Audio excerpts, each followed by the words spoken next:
Good morning and welcome to WNHH FM's Dateline New Haven. I'm your host, Paul Bass, inviting you to look behind the headlines and the stories that make our community tick. And boy, have there been headlines about the police and policing in New Haven, here in and around. And we got WNHH's resident criminal justice and policing expert, John Velleca, in our studio this morning. John is the former acting chief and assistant police chief in New Haven, and he's the sergeant at arms. Boy, that's a title for you. At the state senate. We also got Harry Drost, the WNHA station manager, bravest man in New Haven, and a PhD he has in life. So thanks, folks, for joining us today. And so I want to get right to somewhere I was last night that made me feel like a very old man. I was covering a rally on Broadway in New Haven with people who have been very upset about police misconduct, or the Black Lives Matter movement, which I'm a big fan of in this country. And they're upset, there was about the latest developments in that April shooting by two cops, shooting up a car of two people who were not armed in New Hallville, a Yale cop and a Hamden cop. Hamden cop fired 13 rounds, did something really weird, that after shooting at this unarmed guy because he thought he had a gun, which he didn't, he ran around to the other side of the car and fired 8 more bullets or something right in front of a woman. He sent the woman to the hospital and just lost it. And that officer, Devin Eaton, yesterday was at court, first appearance. He was arrested. There was a long investigation by state's attorney's office. They arrested him for felony assault and 2 misdemeanors. There was a Yale cop who shut up. Both cops had violated a lot of procedures, including they never radioed in that they were stopping this car in present. They didn't get backup. And then the first cop made a really dangerous situation going up to the car when he didn't know what was going on, and then misunderstanding the situation and starting to almost kill people. So the Yale cop did not get arrested. This rally last night was partly a victory rally. They were saying because of us, the pressure was on, and you rarely get a police officer arrested when they believe their life is in danger, even wrongly. And therefore, that was good. But then they said, we got to keep going. So the 2 other demands were both cops should be fired immediately. Yale should fire their cop immediately. And Hamden should fire their cop immediately. Both institutions said we were waiting for a criminal probe to end. We're doing a broader internal investigation, and we have to go through that with union rules and fairness. And the other side, what do you mean fairness? The people who were shot never got fairness. And the other set of, there's a whole other set of demands, which was to get rid of police. They say the fundamental problem is that police are there to shoot and kill us, and they're we'd be safer without them. So, John Velleca, Harry Drost, thoughts about this, the status of this ongoing big case and what happened last night at this rally. You want to take over? Why don't you start off, John? Okay. Well, this has got nothing to do with pressure being put on the state's attorney's office. Not at all. If you scroll back to 6 years ago, and if you remember when I took the job in New Hampshire as the chief there was Can you move your mic up a little, John? Thanks. There was a very controversial shooting there, right? 5 officers shot somebody as they were fleeing the scene, shot the kid in the back. Altogether, everything looked like a bad shooting. But the problem was the officers, everybody told a different story at different times. It kind of made a mess of everything and jumbled everything together where it was impossible to sort all the evidence out, right? And that was the catalyst for me putting body cameras on these police officers. Now these officers have cameras on them. So which were not turned on in this case. What's that? In this case, it was not turned on. Right. In other words, well, they don't have them, but they do have video present, is what I'm getting to. The video is what resulted in the charge. But I mean, the state's attorney is not going to make an arrest if he doesn't think he can win the case, or if he doesn't think and that's one reason they just because he's getting pressure. Fire the Yale officer because the officer was getting all these bullets shot at him, and he didn't know it was from another cop. So right. He thought he had a reasonable reason to believe he should shoot back. Yeah. So I don't think it's. I mean, is it a victory lap? I think the last decade, I think 1,100 cops a year. The average is they get arrested, and 35% get convicted. So, but in the vast, I think it's over 90%, if I'm not mistaken, that when cops shoot people, they never get in trouble. I didn't break that down all the way down. Maybe that is. I mean, don't forget it. This is an arrest here. I mean, they haven't gotten a conviction. So yet. One question was, does this? The reason they were taking credit was that there's a feeling not that the state's attorney was pressured and doing something the state attorney didn't believe, right? But that as a society, there's been a reexamination of how to hold cops accountable. Because as a general, we have a default, which I think is not necessarily wrong, to understand that cops are in very difficult, life-threatening situations, and they can make an honest mistake that we don't then want to. We can maybe retrain them, but you don't necessarily arrest them for. The problem was that there was such an extreme that we had cases. We've had all these cases in the last 5-6 years that, because, as you say, video, we've seen cops clearly acted wrong with no real reason, lying about it, shooting people in the back to death, and that they still don't get arrested. And so we had the Malik Jones case here in 1997. Right. So there were some similarities, in my opinion. Now that was even more serious because the guy was killed. In that case, someone without any real reason, probable cause, was chased at a very high-speed, dangerous pace across town lines. Definitely no way that should be allowed by a cop. Then they box him into a lot. Then the cop, again, against all kinds of training protocol, creates a dangerous situation further by running up to that car, breaking the windshield, and then because he said the car was rolling 5 miles an hour, that he might get run over, he needed to shoot at point-blank range and kill the man. Now, that to me seems like such an extreme of how the cop was wrong. Right. And yet, at the time, prosecutors and others said to me, we can't arrest him because under the law, he believed his life was in danger. Right. So therefore, we can't get him. Now, in this case, he also believed his life was in danger, the cop, but the state is saying there's no reason. He shouldn't have reasonably thought that, so there are consequences. So that's different. I guess in the Malik Jones case, you could reasonably, you can make a stance for getting hit by a car could but wait, if you've created the situation, you boxed in a car, you ran up to it. Right, you're not taking even that into account. But his basis for it was he gave me a go-to-hell look. No, his basis for it was that he was in front of the car, and the car was coming towards him, and he shot. He ran up to a car which was 5 miles an hour rolling on idle, and he jumped on the windshield, smashed the windshield, and he said, quote, he gave me a go-to-hell look. I remember, yeah. But that was the basis for saying my life was in danger. No, the basis for that's not true.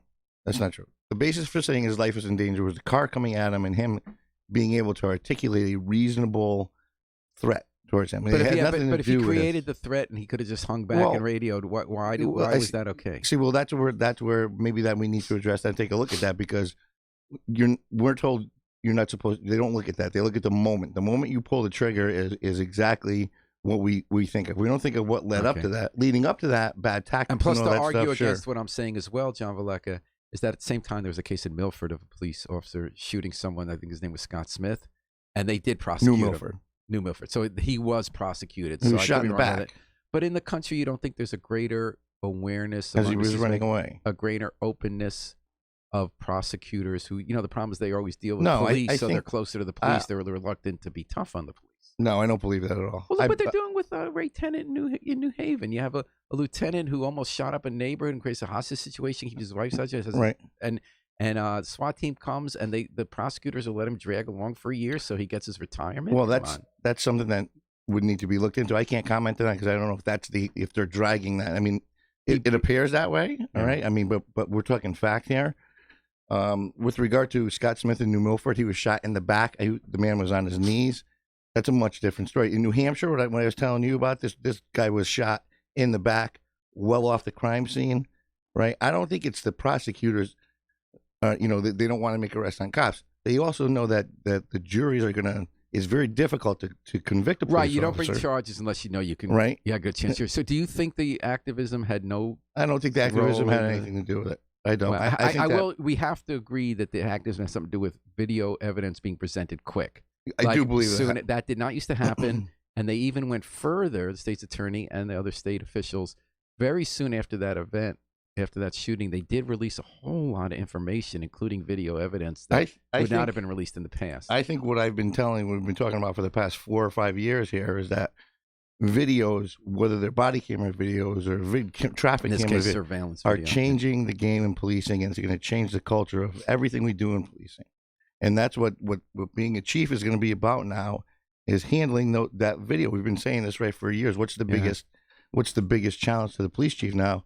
And it's these videos. Listen, Pat Griffin looked at the case, state's attorney, and he's seen the same video we saw, and he's going to make an arrest on it. We called that. I mean, I'm not an attorney, and it was a very good investigation. I read the report where he traced. They couldn't trace what happened with every bullet because they didn't find every bullet. But it was clear a lot of these bullets were shot right through a side window. That was just crazy. Right. Harry, what did you think about this? Do you think the activism has any role? And what was your take on one officer being arrested and one not?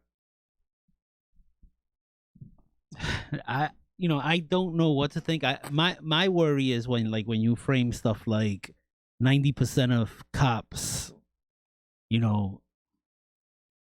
that are involved in shootings, face no consequences. But that's like a still shot. That's like a right, because you can't prove that maybe 90%. And then 90% of what? What cases are you talking about? We've had so many cases where officers were but clearly but wrong, and they said you can't give a 90% figure. You're to, right, and that's not the exact figure. I think it was. So it's just insane for me, right? I just don't want. It's like John said. If you look at the whole case and what led to the Malik shooting and everything, it's different. But when you kind of hyper focus on him saying he gave me a look, you're thinking, oh, that's why he shot. He said that's why he shot? No, but that's not why he shot. There was a whole bunch of different reasons. But when he finally pulled the trigger, he was facing him in the windshield. Well, he said this in his interview. He said that, right. But he didn't say the catalyst for him using deadly force was the deadly force was coming at him. The car was coming at him. No, and therefore he did this incredibly reckless thing that he already done three Listen, times. I'm not going to argue with that. And we... we don't think we have the Malik thing. That's 22 years old. So we're talking on Dateline New Haven with resident criminal justice expert John Velleca and bravest man New Haven, Harry Dross, about this case with two officers from Hamden, Yale, who did shoot up a car of unarmed people in New Hallville. And yesterday, on Monday, there was an arraignment of one of the cops arrested, and then a rally in the afternoon saying fire them both immediately. So a second issue arose at this rally about firing. Right. So Yale officials and Hamden officials say there are laws and there are due process. Right. And so if you were to fire someone without doing an investigation first and give them a chance to argue, you're going to pay a lot of money and they'll get their job back because you're violating the law. And secondly, there are labor rights. So if you believe in the rights of all people represented by unions treated fairly, due process. There's a whole process. So they say you could have moved faster in the process. You didn't have to wait for the state. We don't trust the people who you have investigating because they brought outside people, each of them, and say, well, these are people who are biased toward cops. And then this one council candidate, who also is an activist in town, said, I'm sick of hearing about this officer's due process rights. What about the due process rights of the people who were shot? That I don't agree with. That comment I don't agree with. However, I would have fired the officer from Hamden. The tape comes out. Listen, we all see what we all see. That's not an investigation that takes a year. Is not going to change what we see in that video. So they put him on leave. So they're saying, why am I tax money paying? And other people say your tax money is paying to have due process so people... You could give him due process. Due process is only saying that he gets a fair shot to present his side of what happened. So give him a hearing, follow due process, introduce the tape, and then fire him. You don't think they should have waited for criminal? I wouldn't have. I'll be honest with you. I wouldn't have. And I made a point about bringing that up. The Yale cop is a different story because that's more of an administrative and more protocol type procedure and that kind of training stuff. But I could tell you right because now, the issue with him wasn't the firing as much as he's getting fired upon. He's hit once. He's not close enough to know exactly who's doing the firing. So what are the issues there that the issues there that he actually fired, first things first, without knowing who's firing on what? But you can actually make a case that he's thinking, well, I looked up, I thought I was. What about he the was case exchanging gunfire? That he never radioed in and got out of his car before there was backup. Well, that, you know what? That's, of course, that's against policy, but that does happen. Things happen very quickly within seconds, and you jump out to see somebody before you can lose sight of them, and you don't. But they weren't fleeing; they were parked. They were boxed in. Right, or you need to get up. It's the fog of war. But you created the war there. The point is, you're not supposed to create a fog of war. True. Harry, everyone agrees on that. Every police chief agrees about that. You are 100% before you get out of the car, radio where you're going, what you're doing, what's going on. In the real world, sometimes that doesn't happen because things happen so quickly. Should they have done it? 100%. Of course they should have done it. So to start with, John Velleca, you're saying that the protesters are right, that the Hampton cops should have been fired already because the video evidence was there. You don't have to wait for if I were the chief, I've said this before. I don't mind saying it publicly again. If I were the chief in Hampton at that time, I would have fired him already and then let him earn his job back if this investigation somehow shows that, there's something that we didn't see that's not obvious. This tape is obvious. But what would have been the basis of firing him? He has, in violation of 1 million different general orders, indifferent of the criminal case. The only reason what were the violations? Well, obviously, Clear from the video. There's firearms policy is a violation. Use of force is a violation. But Getting out of the wait, car. Okay, what was Tactical violation where you park your vehicle. which was where he should have parked. Right, it where? not radioing. I mean, you could keep Tell me going about down the the list. parking. What was he should have done with parking? Well, like I said, things are not always perfect. He could have. What I would have done, or most of the guys would have done that I've worked with, were go down the street, turn around completely, get behind the vehicle, turn your lights on, put your spotlights in the car, and see what's going on, radio it in, and then figure out what's going on. Does that always happen? No. But you're saying the big thing was the firearms. What was clear from the video that did not require this? The use of force. I don't see a reason for a use of force just to get out, because I kind of sort of think somebody's got a shiny object that maybe kind of sort of might be a gun. Let me light the car up. I don't. And of course, I don't agree with everybody that. says it's the second half that was even more slam dunk. You walk around the car, and he you goes to the find passenger side and he opens the fire. Listen, you just did an article not too long ago, 2 New Haven cops. Now, New Haven cops, not because I'm a New Haven cop, but I've seen this over the years. These cops are good at not getting scared when they see something they think is a gun and not firing until they're pretty damn sure that that's a gun you got, right? You have to be able to articulate why you thought that was a gun. People wear watches. People get out. So you're saying there's enough video events. And what do you think about the Yale cop? What would you have done in their case? I think that he's got administrative issues, to be honest with you. I don't think criminal. I think Pat Griffin did a great job on it. He was quick. So you think you're right? Is Yale right to keep paying him administrative leaves and have a more lengthy process? Yes, I do. Okay, Harry Drost, what's your take? Fire each cop now, one of the cops, neither? I would have fired both, but You would have fired the Yale cop right away? yeah, Why? because for me it was just it was a show of incompetence, the whole situation. But that's me, not taking into account the unions, the procedure, and all of that. These cops have due process. They deserve due process. Now you're asking a civilian whether, looking at that video, whether you would fire them. Of course you would. Listen, when you start as the chief of police, when you start taking into account the union and civil litigation, Yeah. when you're looking at something dead in your face and you know exactly what it is, and that means that you have now lost control and authority of your police department. You shouldn't be the chief. Okay? If that's the case, let the attorneys run the police department. Let the corp counsel run the police department. Because if I'm the chief, I've been doing this 20 some odd years, and I can't tell that that's a bad shooting and that guy shouldn't be a cop. I should not be the chief of police. Period. End of story. That's all there is to it.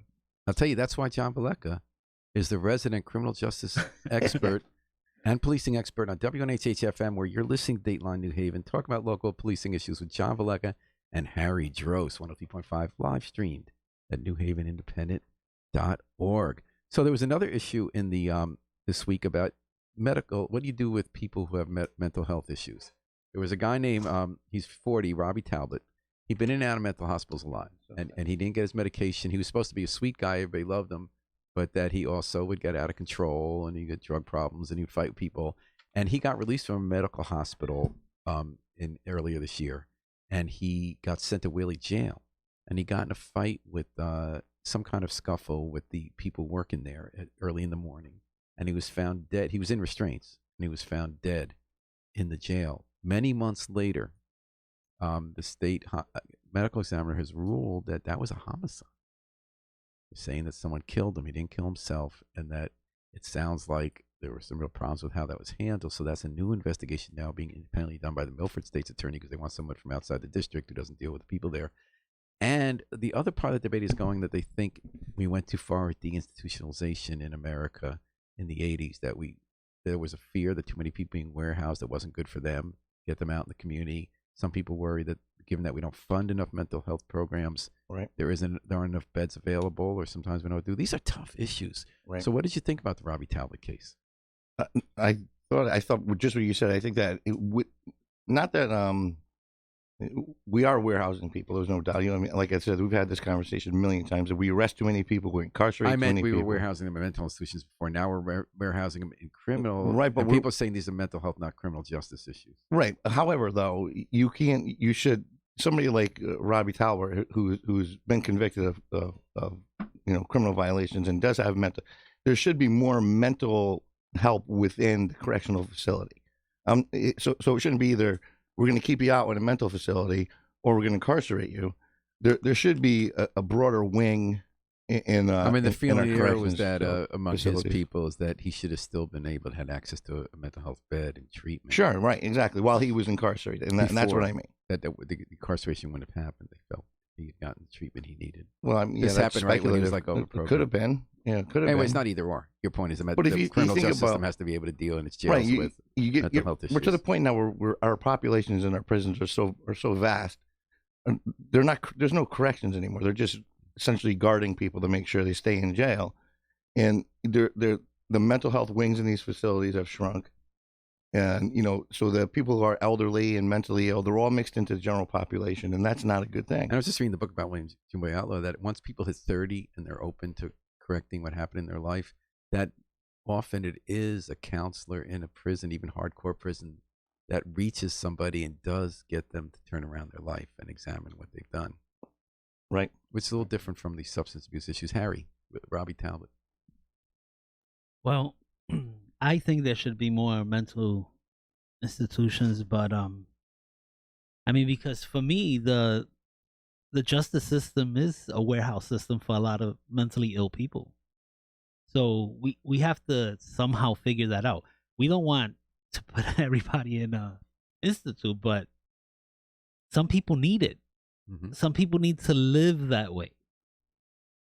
Or have access even to outpatient programs. Oh, look, you have people go to prison for 3 years and then they come out and they nothing is solved, right? And that's kind of an outpatient program because they're gonna go back in. Come on, Some look for the we normalcy. need to figure this out. The mental health issue of a lot of the people who are homeless, laying on the streets, they're mental health issues, right? And affordable housing issues too. I mean, it's No, there's plenty of I mean, in affordable Oakland housing. and San Francisco, you really think Look at San Francisco's a good example, right? Because teachers can't they afford to end live in up San Francisco? spending They go 2 hours hundreds away. of millions of dollars on a large population, but kind of small when it comes to when you compare the millions of dollars spent on Well, the to your individuals. well, to your point, and they never get into apartments. right. To your point is that there's certain people that the mental health issues get in the way, which is why we have a housing first policy in New Haven at places like at State and George, where even if you have the drug problem, you're in the housing, then you get treatment when you're in there. But in any case, there's certain people who the drug addictions get in the way of what enable them to get housing. But there are other people like in San Francisco and Oakland area, the teachers are living 2 hours away because they can't afford anything near where That's they a live. different thing. They're not the homeless.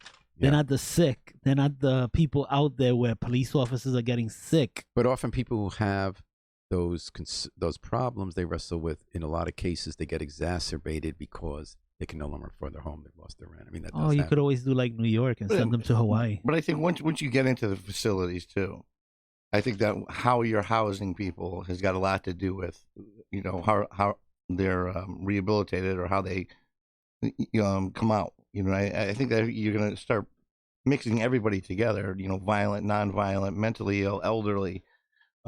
You're essentially creating a pool of victims. Within there. Which is what happened when under I think it was the ADA, where buildings that were for the elderly in public housing became elderly and disabled, which meant people with drug problems who were young. Right. Or when you start putting in the dormitories now, where you can't really contain a very violent criminal within a cell, they're essentially using bunk beds. So you're next to a guy who's got a mental health problem who's addicted to drugs and has been in there. He's a nonviolent offender. The person on the bottom bunk may be a murderer, so to speak. It's just we're just overcrowded. So you're advocating bigger prisons? I'm advocating less arrest and less incarceration. I always do. Bigger prisons with huge. He's not advocating bigger prisons. Well, He's saying get the guy out of that bottom bunk. I'm saying we arrest too many people. We arrest too many honest. people with mental health issues, and you want to throw them on the street? No, he wants to get them treatment. Get them treatment. Sure. Listen, the police. I mean, we talk about this every single time, but the police we're overwhelming the court, and the court can't do anything but plea bargain these people into facilities that aren't prepared to take on the amount of prisoners we're forcing them to take on.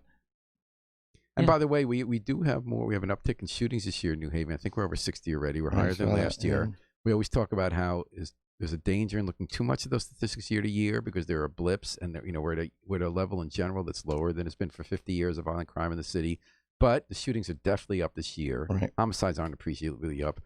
Any significance in that, John, or is this a case where we shouldn't be stressing too much about year to year numbers? Well, no, I mean, you should always be stressing when the numbers of homicides and shootings go up, obviously, but I think that that doesn't correlate directly with police effort. I think a lot of that stuff is retaliatory. So, like we say all the time, you can have one incident. But when we've been successful, we've been 5%. successful at times this year, and we kind of identify who might be shooting back or who might be shot next, I and think get that- right to them. I think that's what Carl Jacobson, when he worked for Ming, I He's think the that assistant police he's chief. the assistant police chief now. I think that's one of the things he always did pretty well was get out there in the community and figure out who's doing what and kind of curb that stuff before. I went to one case a things few happen. months ago in New Hova where someone had been shot, and the guy they identified who might be shot next, they discovered there was a federal warrant for him that wasn't major, so they went and got him Right. and barricade himself, and that would prevent that shooting. Right. So Yeah. so little things like that could, as long as you're up on it. I mean, the reality of the situation is if I want to shoot you and I want to kill you, the chances are pretty good. If I'm really dead set on that, no, I'm going to be able to do that. There's not too much the police can do. What any major significance to the uptick? I mean, I don't think so, to be honest with you. I'm sure if Tony Reyes were sitting there, he'd be saying he needs more cops, he needs more experienced cops, he needs more, much more of everything, so he could get out there and get a handle on things. But I really think the way he's always going in New Haven is a lot of these neighborhoods get flared up against one another, then they quiet down, then they flare up again, and then we see an uptick in shootings. Well, I find it amazing how criminals continually fail to actually follow the gun laws, right? We should somehow, what we should do? We should make gun laws even more stringent, right? Make it harder for law-abiding citizens to get guns. Maybe that'll help the criminals follow the gun laws. And then they can be free to listen to Dateline New Haven, which you're listening to right now on WNHH-FM, your home for community radio 103.5, live streamed, newhavenindependent.org. Criminal justice expert John Velleca is in here with Harry Droz, talking about some of the criminal justice issues in our town, including the writing of police reports. Oh, yeah, I did see So that. last year, the city went to an all electronic version. You do them on your laptop in your car, Right. officers. And we found out that one cop had failed in just a few years to file hundreds of incident reports. A lot of them minor, but they still matter. You can't get your insurance report if you have the accident. It's not written up. And Right. some pretty major ones, domestic violence, where there should have been arrests, and that we had to get detectives to reinvestigate and get about half a dozen of those and get warrants. Then we found out there was another cop with 40 to 60, another cop with a couple dozen, 10 to 11 cops in general had not been writing reports. What we're hearing from the people who run the department is they feel it's a software glitch, that new program, you're supposed to either write a report at the end of your shift or get permission from a supervisor to file incomplete and finish the next day. Like, we don't want to pay you overtime to do a minor report. And then you log it in as either here's the report or we got permission for an incomplete. But if you do neither and just don't write the report, it's not showing up, so it's hard to monitor.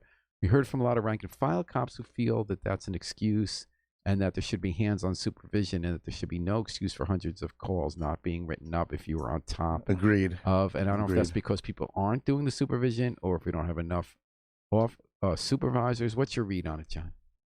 Well, I think that's just it. I think that if you're a frontline supervisor, meaning a sergeant, and you go out and you're assigned 4 or 5 police officers, your entire job is to make sure those officers are fielding calls, responding in a timely fashion, getting done with their calls, getting back into service, making good arrests, making good reports.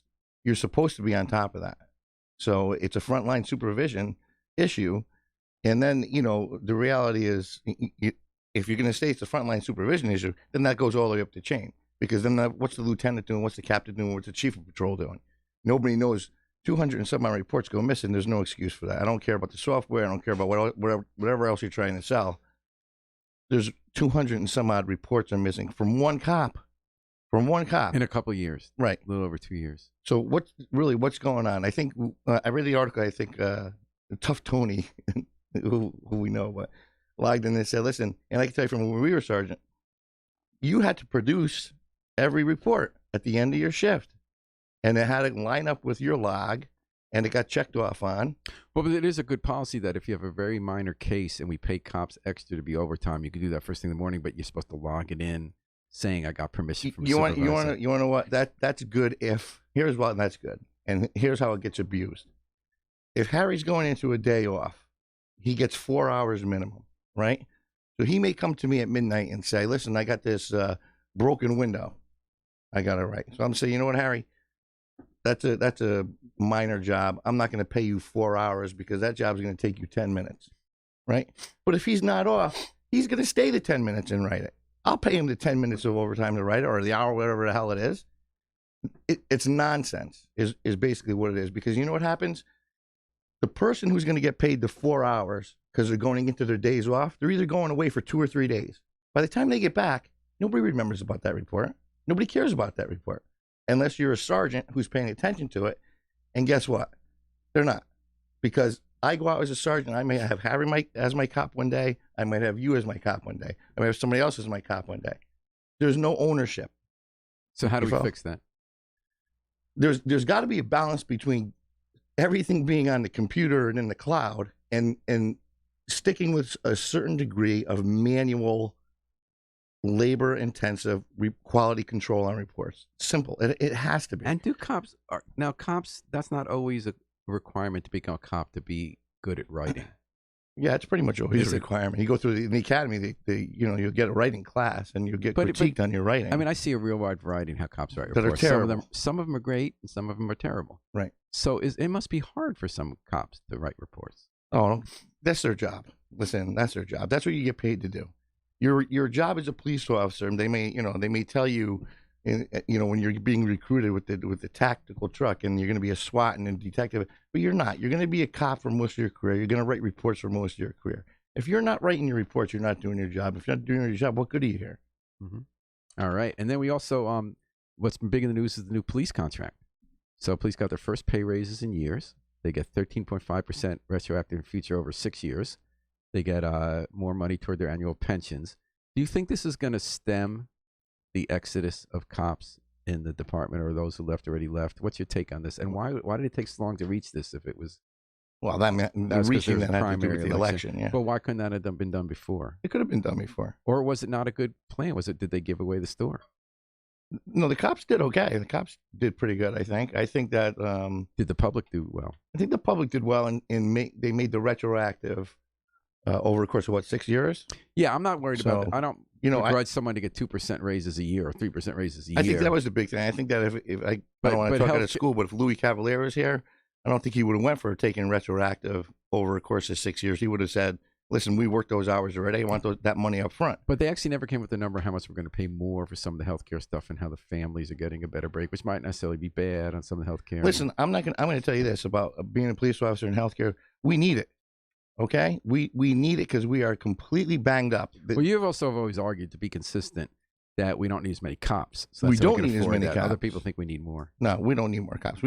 Listen, why do we need more cops? We got cops that aren't writing reports, 200 and some odd reports. We need more cops? What do we need more cops to write the reports for that guy so he doesn't have to do anything? Come on, we don't need more cops. That's nonsense. Hey, Harry, have you been following about how many people are getting hit by cars? This is actually a national issue. In New Haven this year, more people get killed by drivers than they do by guns. And we have had 7 people killed by cars so far, and 6 pedestrian cyclist collisions in just late September alone, within a month. And I've always had a hang up that you may or may not agree with me, that I think that if the police department doesn't have you on camera saying, I'm about to run over this person through negligence, and then they might consider charging you with a crime. I think they never. The police help the state rewrite a law called vulnerable users. Bikers are the worst. Bikers are the worst. This morning coming in, I had somebody just jump in front of my car because they wanted to make a left-hand turn from where they were. Well, what about on Howard Avenue when a woman was on her... they act like they have bumpers on them. There was a woman who was admitted she was on her cell phone not looking at Howard Avenue, sped up and hit a group of preschoolers crossing the street when they had it with the teacher leading them. They went to the hospital and the police said, we can't charge her under... And she admitted this. They couldn't charge her under this law written with the help of the New Haven police to do extra penalties because they said it wasn't a major injury, which is a wording they had suggested under the law. They were in the hospital, but that basically you have to come and then you have to prove they always blame the pedestrian. Right. Well, I mean, it's by statute, and don't say you know me, and I'm going to defend the police officers. The chances are very good that has already been run by the state's attorney's office, where they're going to start charging people for that. So it's really the state's attorney who is looking at that and the facts of that and saying, listen, that maybe Actually, on it's a lot not of these something we can reports, do. and I agree with Harry that often pedestrians like me are at fault, often cyclists are sport. But every day I see crazy driving that endangers people. Really crazy Oh driving. yeah, but that has nothing to do with people on bikes being hit or anything like that. These people are crazy drivers. I drive every morning on Route 8, and I pass people with their heads down on Yeah. their, looking Yeah. at their laps, and I'm like, what in the world is going on? This morning there was a pickup truck who was swerving all over. By the time I But passed them, I saw he was. But in these on cases his in New phone. Haven, they almost never charge the driver.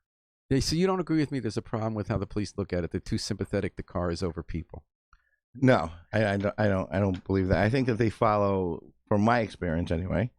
I think they follow where the evidence leads them, and the wording of certain statutes prevent the charging. But the in New Haven certain police areas. gave that wording to the state for the vulnerable users. They say major injuries. So then they did. And then they said, now we can't charge any under because major injury, basically, if you haven't killed them or, knocked their head off of their leg, you can't call it major. Well, I mean, they don't deem major injuries either. That's the medical Or serious. I'm staff sorry, at the serious. hospital. Yeah, No, staff at the the police hospital. do. No. Serious is a police. They say they have the definition. That's what they told us. He said, how could you not, if this woman who misused on her cell phone sped up, hit the little kids and sent them to the hospital from the preschool? You said it wasn't serious enough injury under the law as they understand it. Yeah, I mean, my only answer for that, Paul, without knowing every instant, is to say that it must not have met the wording in the statute, and that's why I wasn't charged. But I don't ever think that they have the evidence to charge something, and they're choosing not to because they're sympathetic towards anyone, to be honest. Okay. Well, we're Sympathetic Dateline New Haven. John Velleca, Harry Drost, Criminal Justice, 135 FM, live stream, newhavenindependent.org. What about drag racing? So there's been a lot of pressure for years now. Oh. You were involved in this. How do you get these people who some of them from our city, a lot of them aren't. They come in and ride in packs of 40 or 50 ATVs or dirt bikes, and they hold up traffic, they speed, they sometimes circle cops and taunt them. Yeah. And so it's tough because we don't chase them because more people can get hurt, the cop, the public, the driver. It became a campaign issue where the mayor accused anyone who wants to use drones as wanting to spy on poor black people in neighborhoods, even though the demands are often coming from those neighborhoods.